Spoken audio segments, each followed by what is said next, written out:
Σαν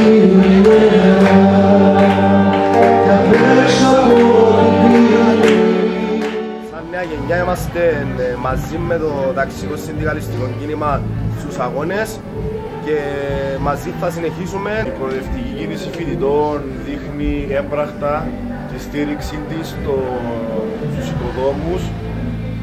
Ως μελλοντικοί εργαζόμενοι οφείλουμε να υπερασπιστούμε τα εργατικά δικαιώματα, να στηρίξουμε τους αγώνες των οικοδόμων. Οφείλουμε να σταθούμε δίπλα σε όσους διεκδικούν το καλό του εργαζόμενου λαού και να αντιώνονται στο κεφάλαιο. Το σημερινό αφιερώμα της προοδευτικής κίνησης φοιτητών δεν είναι καθόλου τυχαίο.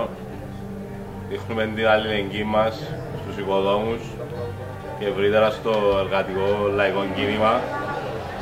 Να τους διαβεβαιώσουμε ότι θα είμαστε πάντα δίπλα τους και θα συνεχίσουμε μέχρι την νίκη. Νεολαία θέλουμε να εκφράσουμε περίφραστα τη στήριξη μας στον αγώνα των οικοδόμων. Ως νεολαία θέλουμε να δηλώσουμε ότι είμαστε μαζί τους μέχρι ότου να δικαιωθεί ο δίκαιος και τίμιος αγώνας που κάνουν.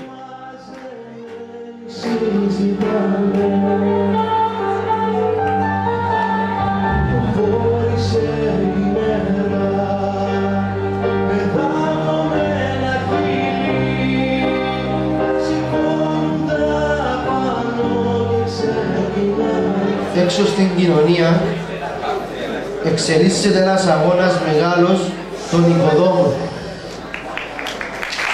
Ένας αγώνας ο οποίος αφορά και τη δική μας τη γενιά. Η προοδευτική που τον αγώνα δεν μπορεί να απουσιάζει. Έτσι συνειδητά αποφασίσαμε να αφιερώσουμε χρόνο που την ΠΟΑΤ σε τον αγώνα των οικοδόμων και να δηλώσουμε και από το βήμα ότι μαζί με το συνδικαλιστικό κίνημα οι φοιτητές θα διασφαλίσουμε το μέλλον μας, γιατί η επίθεση που γίνεται σήμερα στους εργαζόμενους έχει στόχο τη δική μας τη γενιά. Είναι το νούμερο 8, με ξέρουν όλοι με αυτό και εγώ κρατάω μυστικό ποιο είναι το όνομά μου. Για τον αγώνα των οικοδόμων, ότι είναι ένας αγώνας με πολύ σημαντικά στοιχεία στο περιεχόμενό του. Πρώτα-πρώτα αυτός ο αγώνας χαρακτηρίζεται από την ενότητα των εργαζομένων. Θα δείτε αν έρθετε μαζί μας εργαζόμενους, όχι μόνο Κύπριους. Είναι Ελληνοκύπριοι, Τουρκοκύπριοι, κοινοτικοί και θα δείτε μια θαυμαστή ενότητα.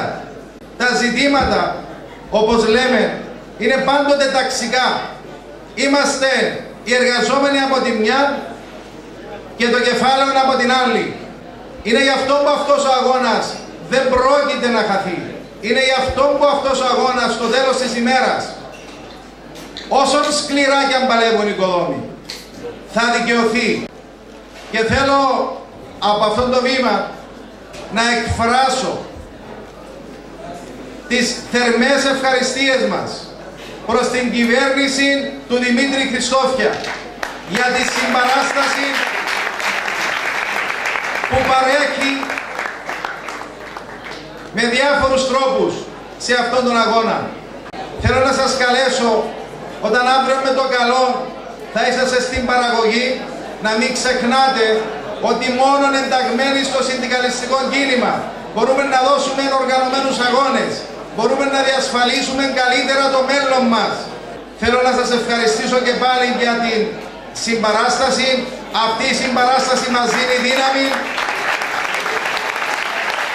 και θέλω να σας υποσχεθώ ότι εμείς θα συνεχίσουμε αυτόν τον αγώνα και όσες δυσκολίες και αν περιέχει, να είσαστε βέβαιοι ότι με την αγωνιστικότητα, με την οργάνωση, με την αποφασιστικότητα των οικοδόμων και με την δική σας συμπαράσταση, αυτός ο αγώνας θα είναι ο νικηφόρος.